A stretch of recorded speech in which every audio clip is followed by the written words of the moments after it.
अरे लावड़ा करते हैं साला अपना खटमल यादव। वो लाल घाघरा वाला तो बिल्कुल घटिया गाना वाला ना बहुत अच्छा लगा। रामायण से अच्छा हमको ये गाना लगा। हम भी मजा मारते हैं। तो घटिया लोग है जिनको पता फुल एचडी में हम देखते हैं। अब गया बच गया तो बजा गया, नहीं तो हम सुने नहीं है सर्च करके।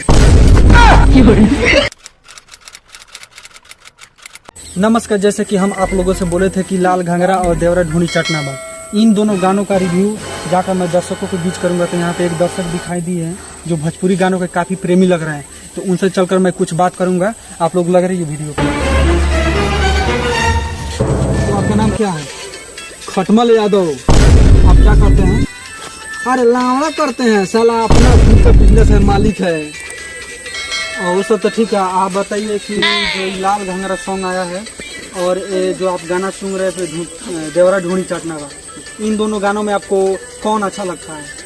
देखिए, हमको लाल घाघरा वाला तो बिल्कुल घटिया गाना लगा। उतना घटिया गाना तो कोई है ही नहीं है। हमको ना ये ढूंढी चटना वाला ना बहुत अच्छा लगा। रामायण से अच्छा हमको ये गाना लगा। हम 20 बार 25 बार दिन में हम और हमारे काका दिन भर इसी गाना को सुनते हैं, खैनी बनाते हैं, खाते हैं, मजा मारते हैं। तो सब तो ठीक है। तो ये जो गाना है, दर्शक लोग बोल रहे हैं कुछ लोग कि ये काफी अश्लीलता भरा हुआ ये गाना है। तो घटिया लोग है जिनको पता नहीं है कि अश्लीलता है। ये अश्लीलता कहाँ है? तो बहुत अच्छा गाना है, इसको हम बहुत सुनते हैं, बहुत हमको आनंद लगता है। पूरा फुल एचडी में हम देखते हैं। अच्छा, तो मतलब कि इनको जो लाल घाघरा कैसा लगता है? लाल घाघरा हम नहीं सुने हैं। हम एक दो बार अब गया बच गया तो बजा गया, नहीं तो हम सुने नहीं है सर्च करके। तो कैमरामैन से मैं अनुरोध करूंगा कि कट कीजिए आप, हम कुछ करना चाहेंगे यहाँ पे।